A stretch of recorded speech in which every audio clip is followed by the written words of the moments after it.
Ito po, naiset na ito, yung ready to print na. Ang unang i-check natin din, ito, yung blade niya dapat nakatapat dito sa gitna. O medyo humila papunta rito, konting-konti lang. Tapos siguraduhin na naka-flat siya. Yan. At malapit lang. Kahit 1/4 inch pwede po yan. Kasi pag mag-flooding, ganun, i-release, ibabalik niyang ganun. Dito naman sa likod makikita natin may cup na rito. Ito yung molde. Ito yung cup. Kailangan mahulog dito yung bibig. Ayan.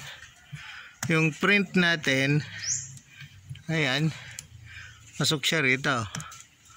Ayan. Nandito yung gitla niya. Oh, pasok siya. Pag hinilang ganun. Ayan. O pwede nyo i-adjust kung gusto nyo mas mababa, mas mataas. Basta igitna nyo dun sa space ng pag-imprentahan. Ayan po yung mga parts ito. Pag titingnan yung tilt nya, taas baba. Ito adjustment. Ito naman forward, backward. Kung ano yung dapat na lapit. Kung gusto nyo i-reverse, pwede nyo ilipat dito. Kung gusto nyo orientation nyo, sa kanan mag-subo. Okay, dito clamp, simpleng ganyan. Ayan. Kikita nyo nakaparallel ganun.